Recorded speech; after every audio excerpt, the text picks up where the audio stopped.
오늘 본문을 가지고 괴로운 죄라는 말씀을 우리 성도님들과 나누려고 합니다.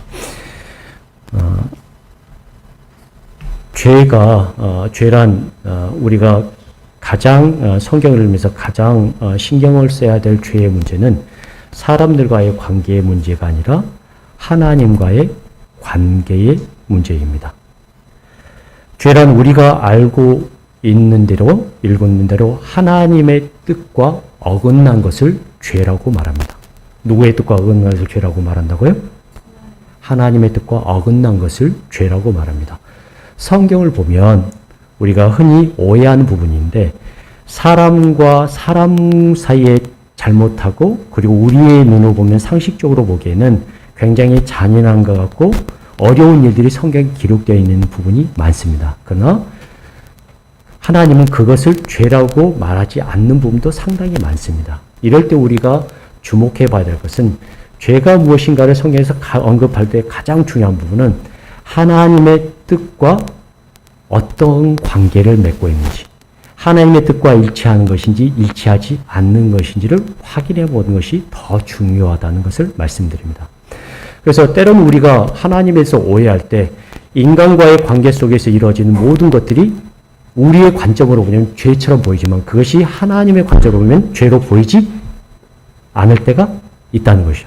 하나님께서 그것을 죄로 정죄하지 않을 때가 있다는 것을 명심해 두고 우리가 성경을 읽을 때 유념해 두고 읽으시면 좋을 것 같습니다. 우리가 익히 한 대로 요단강을 건넌 이스라엘은 하나님의 방법대로 여리고성을 정복합니다. 사람이 계획한 게 아니죠. 사람이 생각하기에는 사람의 상식적으로 생각하면 이렇게 하면 안 되잖아요. 당연히 전략을 짜서 그리고 여러 가지 준비를 해서 여리고성을 넘어서고 무너뜨리고 해서 해야 되는데 그들은 하나님의 명령대로 여리고성을 돌았을 뿐입니다. 여리고성을 돌고 소리를 질렀을 뿐인데 하나님께서 그 여리고성을 무너뜨리셨고 하나님의 방법대로 여리고성을 정복하도록 해주셨습니다. 그런데 이 정복하기 전에 이미 하나님께서는 이스라엘 백성들이 어떤 약속을 주셨냐면 내가 여리고를 너희들에게 주었으니 너희들은 나의 방법대로 여리고성을 돌아라 라는 명령을 허락하여 주셨습니다. 그리고 이스라엘 백성들에게 전적을 하기 이미 여리고성에 대해서 하나님께서 주셨다는 것은 무엇을 말하냐면 하나님이 이미 주셨기에 하나님께서 이미 허락하셨기에 이스라엘 백성들은 그 허락하신 은혜와 사랑의 근거에서 여리고성에서 어떤 일을 하면 안 되냐면 6장 15절과 16절에 보면 이렇게 기록하고 있는데 그들이 하지 말아야 될 것을 이렇게 기록하고 있습니다. 6장 15절과 16절 한번 보실까요? 6장 15절과 16절 같이 한번 읽도록 하겠습니다. 시작. 일곱째 날 새벽에 그들이 일찍이 일어나서 전과 같은 방식으로 그 성을 7번 도니 그 성을 7번 돌기는 그날뿐이었더라. 7번째 제사장들이 나팔을 불 때 여호수아가 백성에게 이르되 외치라 여호와께서 너에게 이 성을 주셨느니라. 이미 하나님께서 여리고 성을 이스라엘 백성들에게 주셨고 이스라엘 백성들은 그 주신 것을 믿고 하나님의 명령에 따라 여리고 성을 돌아서 여리고 성을 받았음을 우리가 확인해 보게 됩니다. 여러분 성경을 읽을 때 한 가지 더 말씀드린 것은 잘 생각해 보세요. 이스라엘 백성들이 여리고 성을 하나님의 명령대로 돌지 않았으면 여리고 성이 무너졌을까요? 안 무너졌을까요? 예, 이게 앞뒤 전후가 바뀌면 안 되는데 하나님께서 이미 여리고 성을 주셨다고 약속을 했고 그 주신 것을 이스라엘 백성들이 믿고 확신하면서 여리고 성을 돌았다는 것을 우리가 기억해야 될 필요가 있을 것 같습니다. 하나님의 말씀을 때 이것을 구약부터 신약까지 우리 하나님 믿는 사람들은 어떻게 읽느냐면 이것을 조금 신학적인 용어로 직설법과 명령법의 관계라고 말할 수 있습니다. 무슨 관계라고요? 직설법과 명령법의 관계입니다. 다시 말하면 하나님께서 이미 여리고성을 주었기 때문에 설령 이스라엘 백성들이 조금 모자른 면이 있을지라도 여리고성 이미 누구에게 속한 것이다? 이스라엘 백성들에게 속한 것이라는 거죠. 그것이 취소될 수는 없다라는 거예요. 이것을 우리가 어떻게 알 수 있냐면 오늘 그 아간의 범죄를 통해서 알 수 있습니다. 잘 생각해 보세요. 아간이 실제로 말하자면 이스라엘 백성들이 이 여리고성을 정복하고 난 다음에 거기서 아간이 무엇을 훔쳐내죠. 그러면 우리는 생각하기에 하나님의 명령을 따르지 않았기 때문에 여리고성은 성공한 것인가 실패한 것입니까? 예, 이런 관점으로 보면 안 되고 뭐냐면 하나님이 이미 주셨기 때문에 그들의 여리고성에 대한 승리는 성취되지 않았지만 승리는 이미 결정되었지만 그 승리가 이스라엘 백성들이 무엇인가를 잘못해서 그것이 취소되지는 않았다는 것을 기억해야 될 필요가 있다는 거예요. 하나님이 이미 주셨습니다. 그러나 한 가지 명령을 내리죠. 하나님이 이미 주셨기에 이스라엘 백성들에게 한 가지 명령을 내리는데 무엇을 가지지 말아라? 여리고성에 있는 모든 것은 너희들이 주었는데 그것이 확실히 주어졌기 때문에 그 안에 있는 모든 것들은 너희가 가지지 말고 누구한테 줘야 된다? 하나님께 바쳐야 된다고 그랬죠. 그러나 아간이 그 바친 것 중에 몇 개를 훔칩니다. 훔쳤으면 우리가 생각해 있는 여리고의 승리가 어떻게 될까요? 취소가 돼야 된다고 생각하는데 하나님 그렇게 하지 않으셨다는 거예요. 전쟁을 하기도 전에 여리고성과의 전투는 이미 승리였으며 여리고는 이스라엘의 것이 되었습니다. 하지만 이스라엘은요 하나님의 명령에 순종해야만 했습니다. 여리고 전투가 끝난 다음에 이스라엘은 승리를 맡기겠죠. 그것이 6장 27절에 이렇게 기록되는데 여리고성의 승리가 어떻게 되었냐면 27절 6장 27절에 이렇게 봅니다. 여호와께서 여호수아와 함께 하시니 여호와의 소문이 그 온 땅에 어떻게 한다고요? 퍼졌다는 거예요. 이스라엘은 여리고의 전투를 통해서 다시 한 번 더 하나님의 영광을 드러냈고 그들을 지도하는 여호사의 이름은 가나안 땅에서 이름만 들어도 벌벌 떠는 이름이 되었습니다. 이스라엘은 한마디로 요단강을 걷는 것도 기적적인 방법으로 건넜고 그리고 여리고성 또한 기적적인 방법으로 정복했습니다. 한마디로 말하면 이스라엘은 승승장구를 하죠. 하지만 이스라엘의 승리는 거기에서 멈추게 됩니다. 아이성과의 첫 전투에서 이스라엘은 패배합니다. 성경은 이스라엘의 승리가 멈춘 이유를 무엇이라고 표현합니까? 아간의 범죄 때문이라고 말합니다. 아간의 범죄는 하나님의 명령에 순종하기 않았기 때문입니다. 한 사람의 범죄가 이스라엘 전체를 어려움에 빠지게 합니다. 아간의 범죄를 통해서 우리는 죄의 특성을 볼 수가 있습니다. 아간의 범죄를 보면 죄를 보면 죄의 특성을 우리가 알 수 있는데 첫째 뭐냐면 죄는 사람을 괴롭게 합니다. 누구를 괴롭게 한다고요? 사람을 괴롭게 합니다. 여러분 보편적인 인간의 심성 가운데 죄를 지으면 여러분의 마음 편합니까? 불편합니까? 불편하죠. 여기를 다 죄를 안 지어보신 분 같아서 제가 이렇게 말을 하기가 좀 어려운데 여러분 죄를 지으면 그것이 사람을 굉장히 불편하게 합니다. 죄는 사람의 영혼과 가족과 인생을 파괴하는 힘을 가지고 있습니다. 아간의 죄로 인해서 아간 혼자만 죽습니까? 아니죠. 이스라엘의 군사가 몇 명이나 죽습니까? 아이성과의 첫 전투에서 36명이 있습니다. 그리고 아간과 그의 가족과 그리고 하나님께 바쳐진 물건들까지 돌로 치고 무더기에 쌓여서 죽게 됩니다. 결국 죄의 얽매인 삶은 우리에게 어떤 것을 보여주냐면 아골 골짜기에 사는 삶을 사는 것과 같다는 것을 보여줍니다. 여러분 아골이란 뜻이 어떤 뜻입니까? 괴롭다는 뜻입니다. 아골 골짜기의 죄는 우리를 아골 골짜기의 삶을 살게 합니다. 어디에 살게 한다고요? 괴로움의 골짜기에 살게 합니다. 결국 죄의 얽매인 인생은 그 죄가 없어지기까지 불안과 공포의 삶을, 괴로움의 삶을 이어가게 해준다는 것을 우리에게 보여주고 있습니다. 두 번째, 아간의 범죄를 통해서 우리가 알 수 있는 것은 알 수 있는 죄의 특성은 뭐냐면 죄가 드러나기 전까지는 표면적으로는 아무런 문제가 되지 않는다는 것입니다. 드러나기 전까지는 감출 수 있습니다. 드러나기 전까지는 아무도 모릅니다. 그리고 누구나 속일 수 있습니다. 인간은 밝혀지기 전까지는 자신의 죄를 결코 말하지 않습니다. 아이성의 패배 후 여호수아와 이스라엘 장로들은 패배의 원인을 두고 눈물을 흘리며 하나님께 기도합니다. 6절을 보세요. 7장 6절을 보시면 그들이 어떻게 기도했는지 한번 보도록 하겠습니다. 7장 6절.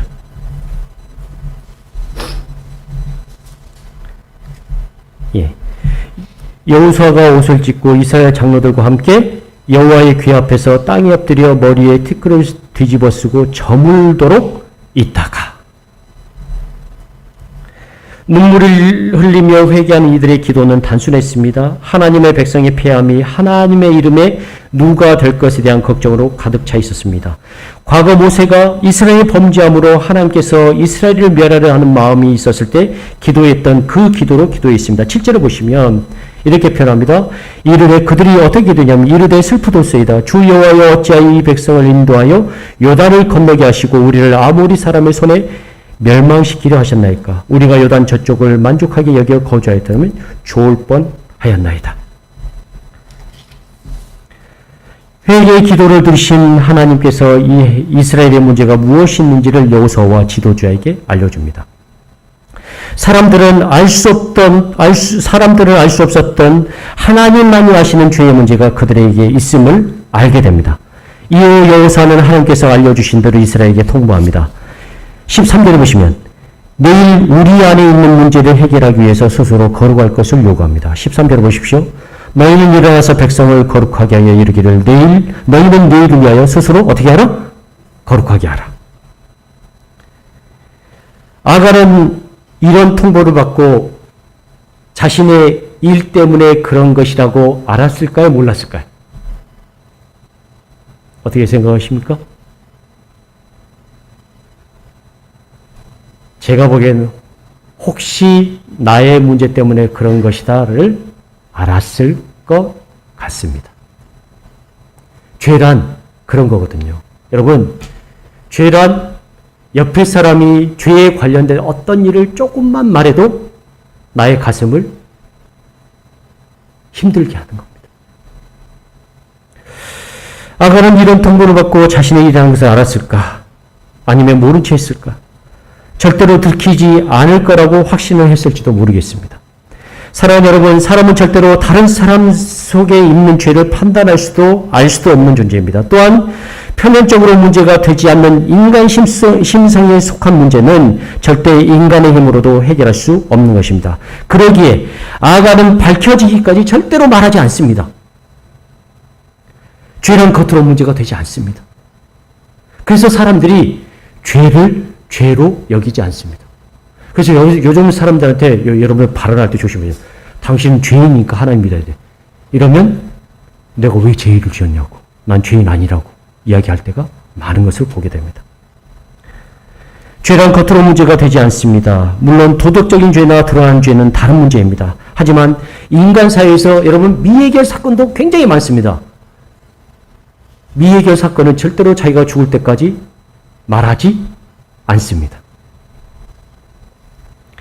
세 번째, 아간의 범죄를 통해서 우리가 죄의 특성을 알게 되는 것은 뭐냐면 죄는 사람은 모르지만 누구는 아신다고요? 하나님은 아십니다. 표면적으로 보면 여리고의 승패는 이미 이스라엘의 승리로 종결된 것입니다. 이스라엘이 성공했기에 어쩌면 눈 감아줄 수 있는 것이 아간의 범죄였습니다. 하지만 기준점은 인간의 관점이 아니라 누구의 기준이라고요? 하나님의 기준입니다. 여러분 보세요. 이스라엘이 여리고 성에서 어디 보면 피 한 방울 안 묻히고 승리했습니다. 우리는 그러죠. 야, 이렇게 좋은 날에 제가 좀 잘못해도 어떻게 합니까 보통? 그런 거 좀 넘어갈 수 있지 않느냐라고 이야기할 수 있을지 모릅니다. 그러나 하나님은 어떻게 합니까? 하나님의 관점과 하나님의 기준으로 봤을 때 분명하게 죄는 죄라고 말씀하신 것을 우리가 보게 됩니다. 죄란 인간의 관점에서 보면 넘어갈 수 있지만 하나님의 기준으로 보면 문제가 됩니다. 그분은 거룩하시기 때문입니다. 죄란 순종의 문제와 연결됩니다. 인간에게 순종하지 않아도 됩니다. 하지만 하나님께 순종하지 않는 것은 죄라고 말씀하십니다. 누구한테 순종하지 않는 것을 죄라고 말한다고요? 하나님께 순종하지 않은 것이요. 하나님의 뜻과 일치되지 않는 모든 것은 죄입니다. 이것이 다른 것입니다. 이것이 조금 이해하기 어려운 부분입니다. 죄란 사람의 개인의 문제가 아니라 하나님의 기준의 문제임을 우리가 알아야 합니다. 하지만 죄에 대해서 인간은 언제나 우리의 관점으로 생각합니다. 자신의 관점으로 생각해야 합니다. 아니 이렇게 좋은 날 왜 그렇게 하느냐. 좀 그런 것은 덮어두고 넘어가자. 이야기를 할 수밖에 없는 것이 사람의 마음입니다. 아간도 그리스도라고 생각합니다. 하나님의 것을 가져갔다고 여기지 않았을 것입니다. 그 많은 것들 중에 내가 조금 가졌을 뿐인데 이것이 무엇이 문제인가라고 생각했을지도 모르겠습니다. 결국 이 아간의 범죄를 통해서 죄의 특성을 보자면 아간을 통해서 보자면 죄 해결은 자신이 해결할 수 없다는 것을 우리가 다시 한번 보게 됩니다. 죄란 본인이 해결할 수 있다고요? 없다고요? 본인이 해결할 수 없다라는 것을 보게 됩니다. 아간과 그의 가족과 그가 훔친 물건들과 일가족이 소유했던 모든 것들을 돌로 치고 불사르고 그 위에 돌무더기를 크게 쌓아서 죄가 가진 무서움이 무엇인지를 보게 됩니다. 여러분, 참고로 아간의 뜻이 어떤 뜻을 가지고 있는지 아십니까? 예. 아간의 뜻은 곤란이라는 뜻을 가지고 있습니다.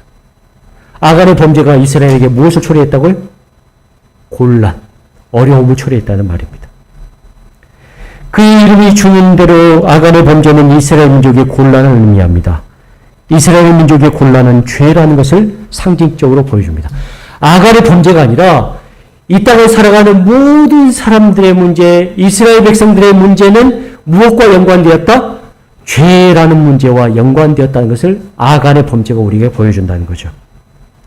하나님의 뜻을 거역하고 자신의 탐욕으로 해서 하나님께 바쳐진 것을 자기 것으로 취했을 때 이스라엘은 첫 아이성 전투에서 패배합니다. 이스라엘은 이로 인해서 그들의 믿음이 흔들립니다. 하나님, 여호수아와 그의 장로들이 기도했던 것처럼 하나님, 우리가 차라리 요단강 저쪽에 편에 있었으면 좋았을 때 왜 우리를 이쪽으로 인도해서 우리를 죽게 만드시는 겁니까? 라고 기도할 수밖에 없다는 거죠. 이스라엘은 요단강을 건넌 후 처음으로 무엇을 인식하게 되냐면 아이성과의 첫 패배를 통해서 자신들이 망할 수도 있다는 것을 인식하게 됩니다. 어떻게 했다고요? 하나님의 커다란 승리를 우리가 보고 만지고 느끼고 체험했음에도 불구하고 우리가 어떻게 할 수 있다? 망할 수 있다는 것을 알게 된 거예요. 하나님의 손길이 자신들을 떠날 수 있다는 사실을 발견하게 됩니다. 그러나 이스라엘은 하나님의 방법대로 거룩하게 됐을 때 새롭게 시작할 수 있는 길이 열리게 됩니다. 이스라엘을 거룩하게 한 하나님의 법은 다음과 같습니다. 우리가 한 대로 여호수아는 신약의 예수와 동일한 발음입니다. 그러면 여호수아는 어떤 뜻을 가지고 있을까요? 구원자라는 뜻을 가지고 있는 사람입니다. 그는 예수를 예표하는 사람으로 표현할 수 있습니다. 죄의 근원이었던 아간과 그의 가족들과 물건들은 괴로움의 골짜기에서 처리가 됩니다. 여호수아의 손에 의해서 악의 골짜기에서 아간이 죽음으로 이스라엘의 죄의 문제가 해결되고 거룩이 회복됩니다. 이스라엘을 염려하게 했던 이스라엘의 곤란한 죄가 죽음으로 거룩이 회복됩니다. 이것은 우리에게 우리의 구원자이신 예수님께서 우리의 죄를 어떻게 해결하시는지 보여주는 그림이라고 볼 수 있습니다. 인간은 죄로 인해서 평생을 두려움과 절망의 골짜기에서 어려움을 겪는 존재입니다. 이 죄의 문제를 해결할 인간은 아무도 없습니다. 그래서 평생 동안 어려움의 골짜기에 몸부림치고 무엇인가 나에게 어려움이 닥쳤을 때 내 죄 때문인가 고민하게 만들고 그리고 그 죄 때문에 내가 이렇게 사는 것인가 라고 생각하는 그 생을 그 안에서 생을 마감한 사람이 많은 것을 알게 됩니다. 하지만 인간이 가진 죄악의 문제는 누구로 인해서 해결됩니까? 아간의 범죄가 여호수아로 인해서 해결되었던 것처럼 인간의 범죄가 예수 그리스도 안에서 해결되어짐을 우리는 확인하게 됩니다. 죄는 우리의 힘으로 해결할 수 없습니다. 구원자이신 주님으로 인해서만 해결되어 있습니다. 그래서 그분은 우리의 구원자가 되십니다. 혹시 우리 중에 감추어진 죄의 문제로 두려움의 문제로 고민하는 분이 계시다면 어려움의 골짜기에서 방황하지 마시고 주님 앞으로 나오십시오. 마태복음 1장 21절에서 우리는 예수님께서 이 땅에 오신 목적을 알 수 있습니다. 여러분 마태복음 1장 21절 한번 보실까요?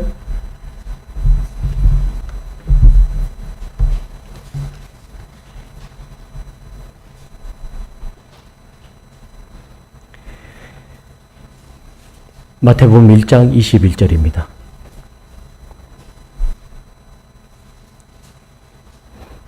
다 같이 한번 읽으실까요? 시작. 아들을 낳으리니 이름을 예수라 하라. 이는 그가 자기 백성을 그들의 죄에서 구원할 자이심이라 하니라. 아멘. 예수님은 자기 백성을 어디에서 구원하시는 분이시라고요? 그들의 죄에서 구원하시는 분이십니다. 여러분, 혹시 자신만의 죄는 남들이 알지 못하는 아주 깊은 심령의 죄로 고민하신 분이 계시다면 누구 앞으로 나와야 될까요? 예수님 앞으로 나오셔야 됩니다. 예수님은 여러분의 죄에서 구원해 주시는 분이십니다. 예수님은 자기 백성을 그들의 죄에서 구원하시는 분이십니다. 여기에 계시는 분들 중에 죄의 문제로 고민하시는 분이 계십니까? 그리고 비대면을 예배드리는 우리 사랑하는 성도님들 가운데 죄의 문제로 고민하는 분이 계십니까?